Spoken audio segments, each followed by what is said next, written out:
Hi everyone, so here we are, it's the end of week 4 and this is my review for book 4 of my book challenge. This week I've been reading The Lovely Bones by Alice Sebold.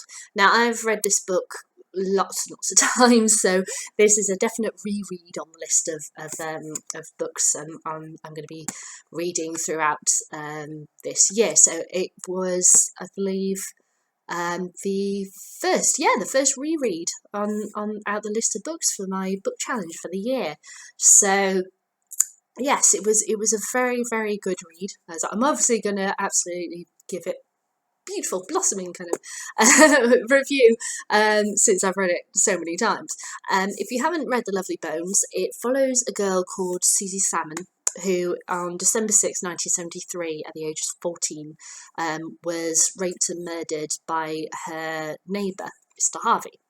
And this follows her, it's told in the first person, it starts on the day in which she died, and it follows her throughout heaven and looking down on her family and seeing the effects of her death upon them and also on friends, and also on Mr. Harvey, and trying to find out in heaven his story.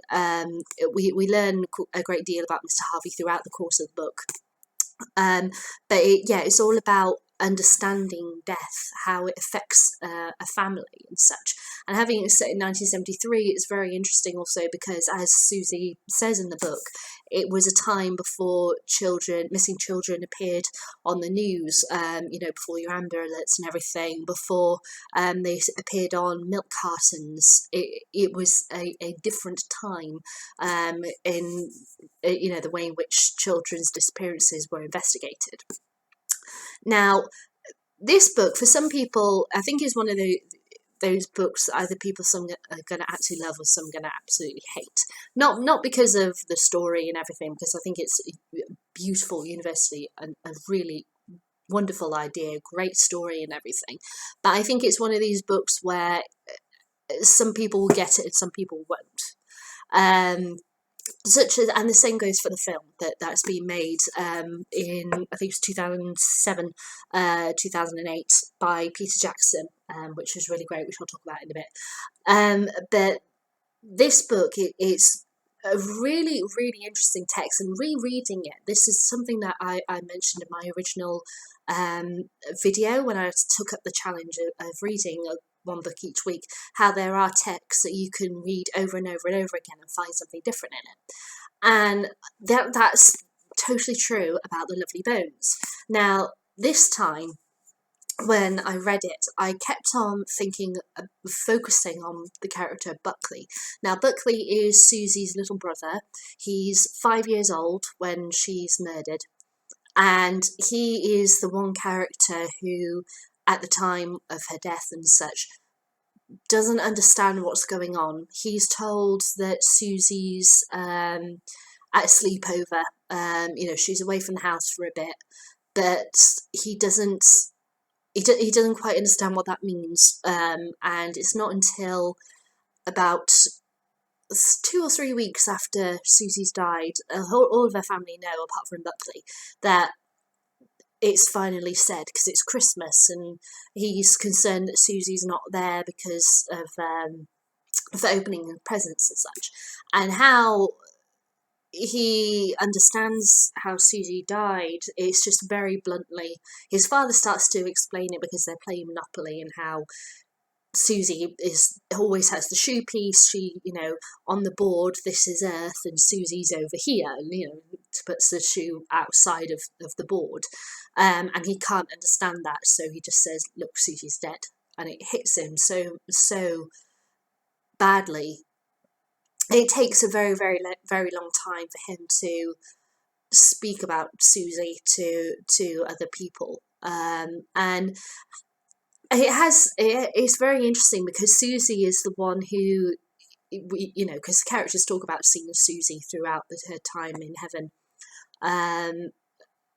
He's the one who sees her the most, and he only really talks about her when he's a young child. As he gets older, he still mentions her from time to time, but he very much feels that it's moved on. In regards to how he feels about her and everything. He's not stopped loving her or anything like that, don't get me wrong, but it's very interesting how, from a child's perspective, how something was, so massive, a deal in his childhood, and how he's grown to have to confront certain things about it. And also it's very interesting how her mother also reacts to Susie's death, because Abigail, her mum, really takes it very, very badly, as you can imagine, obviously.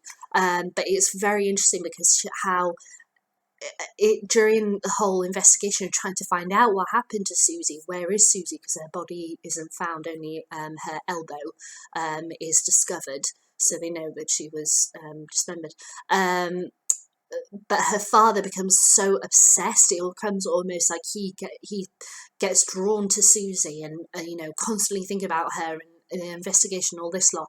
And Abigail is the complete opposite. She turns away from the investigation. She kind of tries to cut that out of her life, and it ultimately leads her to having an affair and leaving the family for a very significant amount of time, and how that hits Buckley as well, having to suddenly live in this household where his dad is absolutely obsessed with finding his sister. His other sister, Lindsay, is delving into sports and such to try and deal with her grief. He's got nobody to talk to whatsoever, and his mum has disappeared. So it's I find Buckley very, very intriguing whenever I read this book. It's such a complex story, and it's very interesting how it tells murder from the victim's perspective. There is a section of sections of the book where she is in heaven, and you see how heaven is very different, has different stages, and how she views the world from heaven. And I love how the fact that you can have different people who have passed away who share the same kind of heaven. So all of their heavens are kind of side by side. So Susie, her heaven, because she was in high school and she was killed right outside her school by Mr. Harvey, her first stage heaven is a school. And there are other teenagers who have died who their also heaven is a school, so their heavens are side by side with each other, so they can see each other, they can wave at each other and everything, but they don't tend to cross each other's heavens, the borders of each other's heavens. It's just a case of this school's just got expanded a bit more because of somebody else has passed away and happens to share that stage of heaven.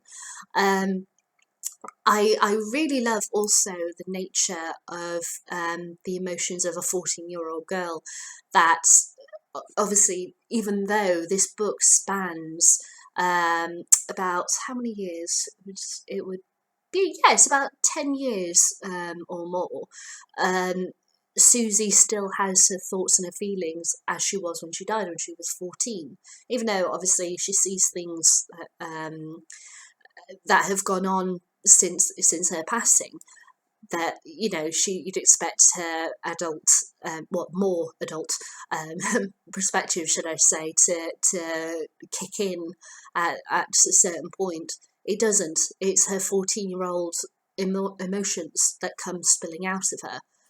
And so, yeah, seeing more of adults, things happen, wanting to get the adult perspective and getting the childhood one. I find that very, very interesting. But the one thing that, having each time reread, I understand a heck of a lot more, is Abigail and her affair, which I mentioned just before. And even though with the affair, when I first read this book, I was about 16, 17 years old, right? So I was only like 2 or 3 years older than Susie when she's murdered in this book. And when I first read the scenes with the affair, I was completely shocked. I couldn't understand why Abigail was doing this. It didn't make any sense. Why on earth are you doing this? I was really quite kind of angry at her. I couldn't understand why she was breaking the family unit and then going away and abandoning her family for several years. I couldn't understand how she could do that. And then as I've gotten older and I've reread this book, I come to understand her a lot more, and I keep on capturing how during the course of when Jack is becoming more and more obsessed with what happened to his daughter, she becomes more disconnected.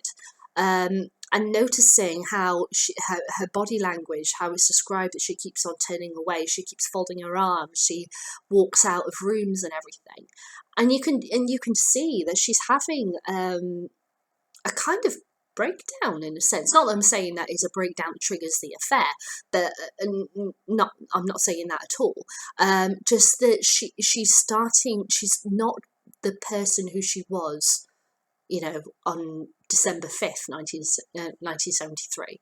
From December 6th, she's a new person, and she needed to break away from who she was in order to understand what happened. It is a really complex part of human nature, I suppose you could say, and I totally understand her now. Whereas a 16-year-old me would say, no, you can't do that. How can you do?